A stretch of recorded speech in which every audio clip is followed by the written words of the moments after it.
What is up, everybody? Me and Jimmy are back with episode two of our brand new podcast. I know we try to get them out as soon as possible, but we got both a little busy, and I took a little trip this weekend. But I'm back, and we're ready to talk about what happened between our respective teams, the Lakers and Knicks, in the first round. And we're going to talk about second round matchups that we got. And let's get right into it. As everybody knows, I had the Lakers beating Minnesota. That sadly did not happen. We got embarrassed. Some of the notes that I took was the minutes with Jackson Hayes were awful. We had to go small ball because of how unplayable our big men are. We had to put Dorian Finney-Smith and we had to put LeBron and Rui and a lot of Vando into that center position. And Jackson Hayes got benched in game five, the one that we lost out on. He got benched in game five because he played poorly. And that's gonna go into effect when we have to quite like think about re-signing him this summer. He's a free agent this summer and we have thoughts about bringing him back. Half the Laker fan base is split on him. That's a topic for the off season, Yeah, but going small against this Minnesota team just wasn't gonna work out. They have too many bigs and big body guys, defensive player of the year candidates that are gonna cause issues for this Lakers team to go small in. And another thing that I've seen is our bench was terrible. Gabe Vincent couldn't get anything going. Connect, I don't even think he touched real game time at all. Like, I don't think JJ likes Connect at all, anyways. I saw him cursing in a timeout yeah, that directed towards Austin and Connect. And Austin Reeves, when we lost game five, said he was dealing with a lingering injury. I don't know how much that played effect because he did not play well or to his standard at all. And as much as I love Reeves, undrafted player, got his way into the starting rotation, a guy that LeBron loves to play with. But as we've seen right now, the ball is only going to be in the hands of two guys, and that guy's names are Luca and LeBron James. And Austin Reeves becomes kind of an afterthought when he's in this offense because the ball is not in his hands as much as it was in the regular season. So unfortunately, we might have to put him into some type of trades to get a good center, to get some scoring pieces off the bench. We have none of that right now, and our best bench player leading into this playoffs was Gabe Vincent, and that's just not going to get it done against a Minnesota team. Jimmy, what did you see from the Lakers? man. So yeah, everybody. So with the Lakers, man, I just didn't see. Yeah, they didn't have that interior presence. I think that really affected um primarily the whole series. Rudy Gobert was able to do whatever he wanted, right? And at a point where we thought, okay, Lakers are going to target Rudy in the pick and roll because that's what Luka did last year And he was with the doing that. Like he was really doing that in some parts, but it just wasn't enough. Yeah, and I didn't think that there was enough yeah, there was no interior to your guys' defense. And another thing I'd like to say is yeah, JJ I didn't think he made adjustments throughout, Fair. I don't think he made a lot of enough adjustments. So and he's a new coach. So that's gonna take time. So first playoff series and for Lakers, like, you know, they got their guy in Luca. So now it's about now being able to get away from this LeBron era. And now, what do we need to build around Luca? So I think that it starts with an interior presence for the Lakers, getting Luca a guy, a lob threat, because that's how he excelled in Mhm. Dallas. That's just how Luca impacts the game. Having a great pick and roll guy is essential for him. So I think that's going to be their number one target here. That's why you guys would go get Mark Williams, and that deal fell through. Could Yeah. have used the Mark Williams series. So that's something to look at. Um, but Yeah, yeah, I 100% agree. We have a quite a busy off season. I know a lot of Laker fans are mad with JJ. yeah, It's not normal for a first year head coach to win 51 games or 50 games, I think. And he dealt with a lot this offseason, a lot of a lot of like, turnaround. And Yeah. like, yeah, I agree. He didn't make quite a few adjustments. He played the same guys a whole half, which Yep. in the playoffs, kind of questionable move right there. But I guess his hands were tied with the lineup that we were given, and based on how they were playing. And what about like we're just gonna be prepared for next season? Get a center. Let's go after some guys that are valuable and can actually produce and not like take a swing and miss. And that's what about the Knicks? What did you see from the Knicks? Because I know it was a completely different story. You guys won your first round matchup. Yeah. I was all motorcade in Detroit, and I was glad they made it to seven. But what did you see from them? So, I mean, can we talk about Jalen Brunson? I mean, this guy is like the epitome of just grit, grind, bring your pail to work. He's a workhorse, and he gets the job done. And he's Captain Clutch. That's what we call him in New York. And he's Clutch's Player of the Year for a reason. This guy continuously puts us on his back and takes us there. And that game, Detroit, credit to them, man, played really hard that whole entire series. Um, Tough team, need to get Cade some more help offensively. Defensively, Asar Thompson is I mean, he's up there for one of the top young defenders. No, not even players, because I think that He's like that. the way he impacts the game defensively Yeah. it can't be ignored. But it's hard to get excited about the Knicks, just because of what lies ahead. But in terms of the Pistons series, I think I knew coming in it wasn't going to be easy. The Pistons were young, they get out and run team, and they're very tenacious and aggressive. So they had to be able to match that physicality. Do I think they did to an extent? Um, but yeah, I think like I told you, I had the series going five, going six. So this is around what I expected. But yeah, I It expect, went six. I was saying game seven. I'm thinking of yesterday's game. Yeah, it went six, but still, I thought Detroit did pretty well. yeah, I'm sorry to cut you off, but I feel like having to have Brunson and or Cat in one of those games play hero ball and get you guys from out and under. It's yeah, not, you can't count on that each and every single time. And a lot of times I feel like your bench like kind of struggled in a way. Like your bench kind of didn't get it going until like later on. Mitchell Robinson was underrated in this series. yeah. I think he was super valuable. He had a game where he had like a double double, two steals and two blocks. Like super, super good off the bench.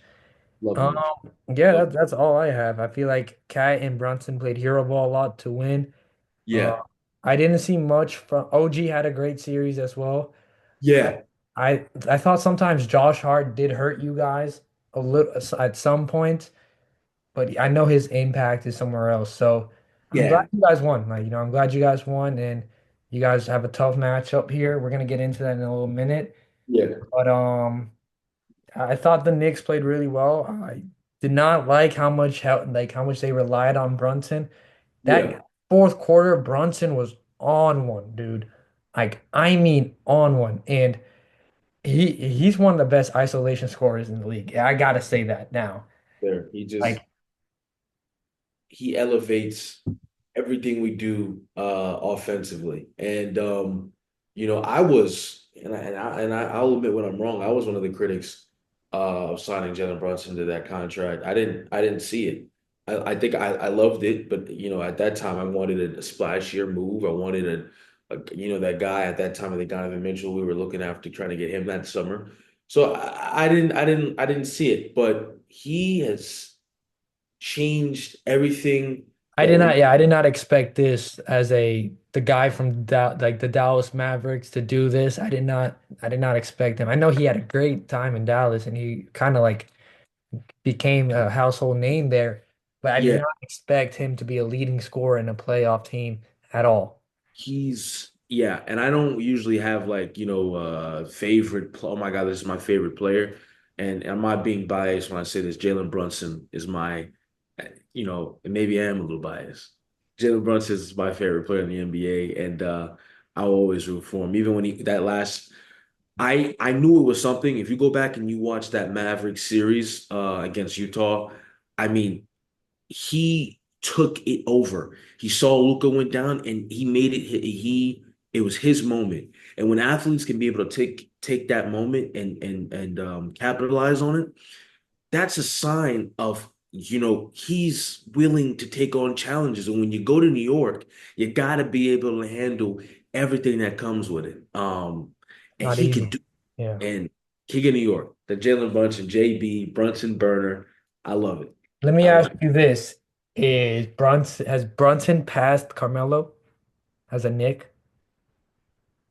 You can go ahead and say yes, because I would And, say yes. and I'm yes, I do think so. And I'm a big Melo guy, big Yeah, I history know. guy too as well. And we grew up seeing Melo and D Wade and all the Bosh and all these guys play. But in terms of Melo in New York, Melo didn't isn't doing what Brunson's done for this team. Like as soon as Brunson got here, we were making playoffs and we were getting to the second round consistently. The last 3 seasons, like yes, granted, Melo didn't have the help that Brunson had, but I mean, really, in essence, what Brunson's doing for the city, what he's doing for our team, what he did taking the pay cut, Pay cut, like, that was huge. I Yeah. mean, he's just a captain. He wants this, and he wants this challenge. I didn't think Melo had that mindset of being you gotta want to lead. I don't think Melo wanted that role. I didn't think he wanted that. I think Brunson wants it, man. And no diss to Melo. I love Melo. One of Yeah, my Hall of actual Famer for sure. One of my love, favorite players. but Brunson, what he's doing, he's on another level right now. And if we can go into this Boston series and make something happen, he might. We're looking at conversation the top Nick of all time. If he takes us there, so we'll see.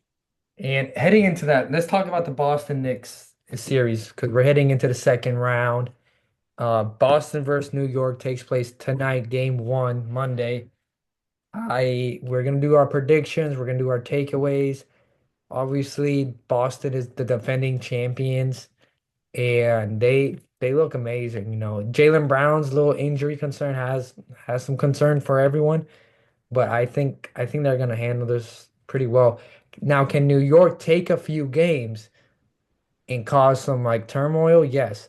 I do believe New York can take a few games, but I don't think they have what it takes to take this entire series based on what I saw in round one, based on how the Boston Celtics have been doing. I have Boston in six. I'm gonna let you go for this one. So, I also have Boston winning the series, but I'm gonna spice it up. I Go got with the Boston. Knicks, bro. Go with the Knicks. You got it. I mean, I'm gonna be real, keep it real. I don't have a lot of confidence in my team going into the series, but I got Boston. I got Boston in seven. I think we actually take Boston to 7 games. I think we can do it.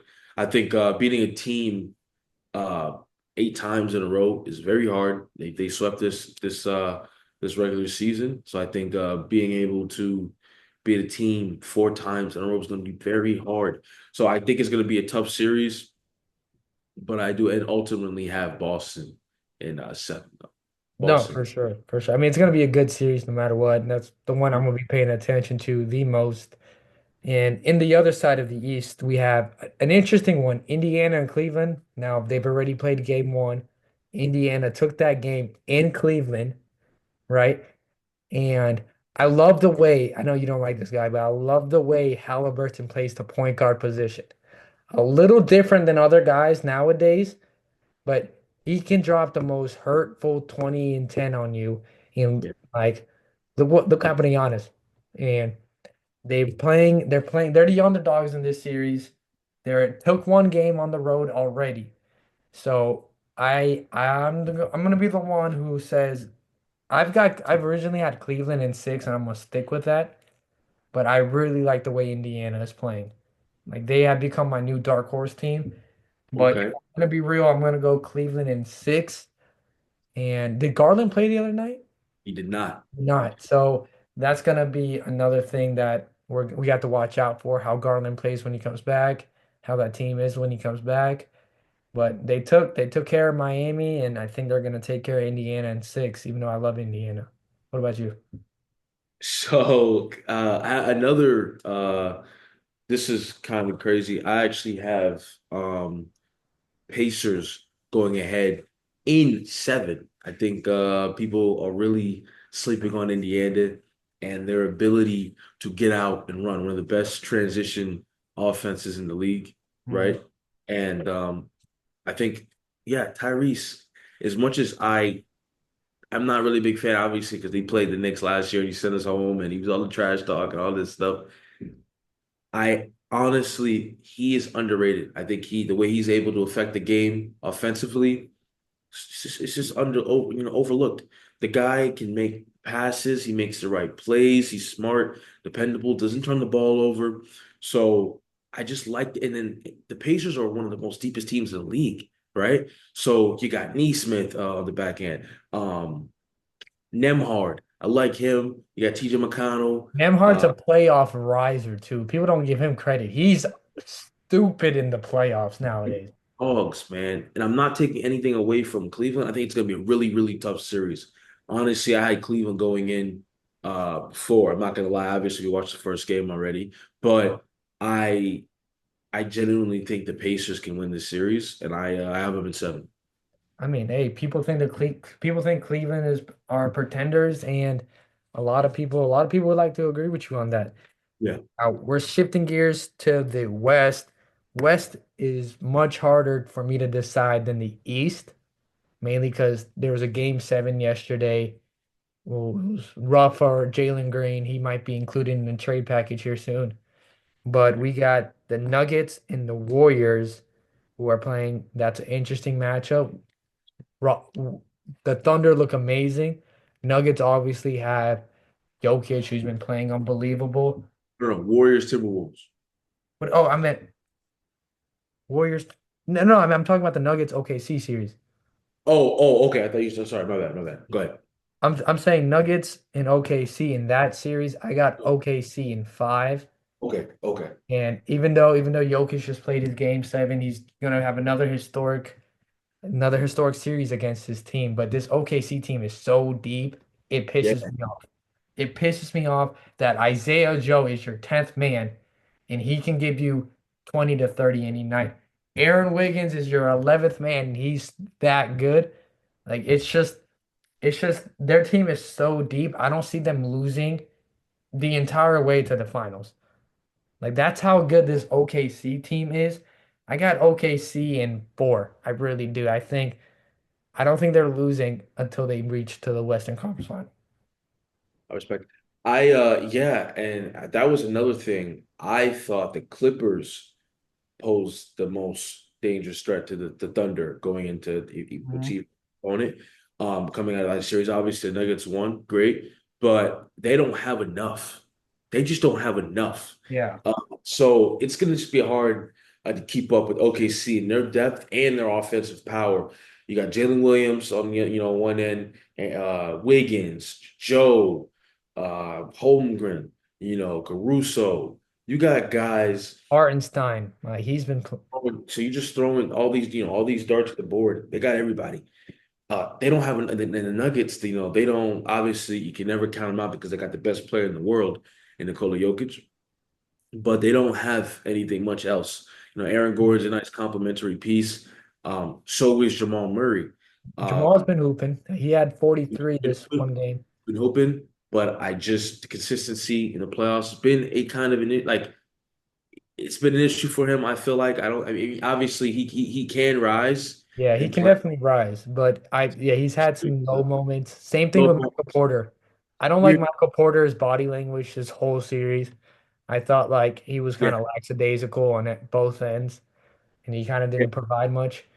And Christian Brown was low-key playing better than him, which is crazy to say that. Mhm. But yeah, I Uh, I just don't think this OKC team is losing. Denver might take a game or two, but maybe one. I will give them one at the most. Yeah. OKC is going to handle them comfortably. Yeah, I got so I got OKC and I actually have them in five. I mean I got Denver maybe sling one game. I like a gentleman sweep. So I Yeah. got OKC in five. And our next matchup is the Warriors versus Minnesota Timberwolves. I think the Timberwolves are similar to how the Pacers play. They're just young, they go in transition, they're really well. And then on the flip side, they have a lot of centers that they can throw at the Warriors. The Warriors, they run a center lineup with like Draymond Green out there. They throw in Looney and Quinton Post if they need more rebounding. But I really feel like this Minnesota team is their standings doesn't really dictate how good they are because they don't play like a six seed. They don't play like a team that's like they just beat the Lakers. Yeah. They're gonna go into Golden State with a lot of confidence. But at the flip side of that, the Warriors are looking at this matchup the same way they look at the Rockets matchup. Like, you guys haven't done anything yet. We're the four-time champions. We got the championship experience, and Jimmy Butler's been looking amazing on that team. They're definitely a whole different team with Jimmy Butler. But if I had to pick a winner, I'm going with Minnesota just based on me being a basketball fan, but I'm rooting for Golden State. But I think it's Minnesota in six. I think this series is one of the better ones too. And I think Anthony Edwards gets another Infinity Stone to his belt. He beat KD, he beat LeBron and Luca, and now he's probably gonna beat Steph Curry. What about you? So I also have the Timberwolves winning, but I actually have them winning in seven. I think a lot of these series I'll go 7 games. I really do. I think like the playoffs in general have been amazing. This is a Amazing. I love, competitive. even though my team's like not in it, like outside of that disaster, I've loved the playoffs. Think this is going to be a really grimy, grinded out type series. And I think both teams are going to punch each other in the mouth. And I think it's going to go down to the wire. And ultimately, though, I think the Timberwolves pull it out. I think they pull it out in seven. I think Ant has his game. And I don't know if you remember, but going back to before Ant got drafted during the pre-draft process, Steve having the workout with the Warriors, Kerr said that that's all you got, that's all you doing, and Mhm. told him that he wouldn't draft him number two overall based off the workout, and I think that made Ant said it made him work harder, and so there's gonna be a lot of more motivation going into the series for him. I think Ant gets it done. He's gonna be motivated. He also talks about hating the Warriors, and they talk the most trash or whatever. So How can you not root for the guy, man? Draft day, he has the portrait of his grandmother on the couch with him. Like, he's this got so man, much he's got so much bulletin board material for this Warriors team. So, but I got the Timberwolves winning. yeah, I Yep. mean, Minnesota, Indiana would be my two dark horses. Imagine if they meet in the finals. That'd be something. But like But yeah, yeah, but that would I got Minnesota winning this series as well. I think that's gonna be the best series in this second round. yeah, We got a lot of time before the next round starts, so me and Jimmy are planning to do our next video to be like an NFL draft summary. We both have it's gonna be longer takeaways that we're gonna have on a few picks. We might do like a winners and losers sort of deal. But yeah, we love talking just playoff basketball. We're excited for this second round. We want to see like some great basketball, even though there's already been great basketball already. A game seven yesterday, which was a disaster for a few guys, but at least the Warriors got out of it. What did you yeah. think about that game seven, by the way? It was something. Rockets, Rockets are a young team. Yeah, and they were at home too. They That lost and the that game seven. shows throughout that whole series. Rockets are just a young team, and they need a number one guy. We were talking about it over. They need a guy. They need Need a Booker. They need They something. they need a Jan. I personally think they have the pieces necessary to go and trade for Giannis. Like you said, you mentioned Jalen Green. That could be on the table for the for He had the an awful series. so. He Like, he had that one game, he had I think 30 some plus, but yeah, other than that, he was horrible. And they just don't have that guy that you can give the ball to in critical moments that say, go get us a bucket, go take us there. Like other teams have in the playoffs and that you need to have in general to make it each round. Knicks have a guy, right? Warriors got a guy, right? OKC got a guy. Timberwolves got a guy. Um, Cavs got a guy. Do you see the pattern here? Like yeah, the teams have that guy, yeah. so they don't have it, Jalen and Green really holds them back like a lot. so they're going to do a little bit of soul searching over the offseason. I do expect them to make some type of move, whether that be for Giannis or whether that be for a Booker, um, whatever it is, man. They got to do something. They need something. I agree with you 100%. They need scoring. Like I just said, like Jalen Green is supposed to be at the level of Cade Cunningham and all these other Tyrese Maxey was in the same draft class, all these other like guards, but he's just not efficient enough and he's just not like a great scorer. He had 38 in that one game two, but every other game he had less than 12 points, 9 points, 8 points, and it's just they're not gonna get that done in the playoffs and that's just what hurts them. I think he holds them back until they get rid of him. They would start to turn around. But Aman Thompson should be like untouchable. Sengun should be untouchable for them. Because there should be no reason you lose in a game seven as a second round. But look at this, look at I mean the second seed. But look at the team we're talking about. It's a young Houston Rockets team. So like they're gonna have to go through these. They remind me of they're like the Western Conference, like they're like how Utah Jazz used to be. I feel like they give me those sort of vibes right now, Yeah. where they're like they do good in the regular season, play super tough, and once it's the playoffs, they kind of fold under pressure. And once the games got really close, they can never really like get past the hump. Oh yeah. Especially yesterday, they brought the lead down. They brought the lead down to three after being down 12 and they took Amen Thompson out and then the Warriors just kept going at him and doing the same plays over and over, getting steals, getting blocks and scoring in transition and they couldn't play catch up. So they a lot of teams have a busy off season. Yeah. We're excited for this second round. Next video is going to be on the NFL draft. Anything else, Jimmy, you want to say before we end this? Nah, just stay tuned, guys, and like I said, uh, be on the lookout for videos, man. Like I said, we love doing what we do, and yeah, just keep supporting us. Yep. And look out every Tuesday, we're going to upload and we record on Mondays. We have a schedule now that we're sticking to. And can't wait for some good basketball. Knicks play tonight. Jimmy, what you got for tonight? What you want to see?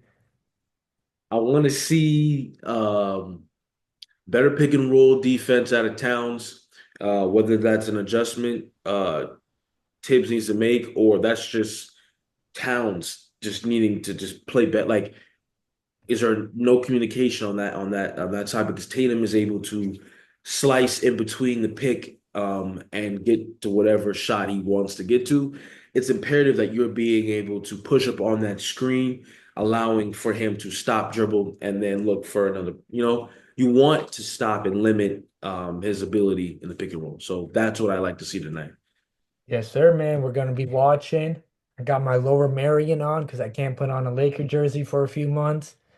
But yeah, we excited. We're excited to be back. I like the way we do things now. And I can't wait for the next video.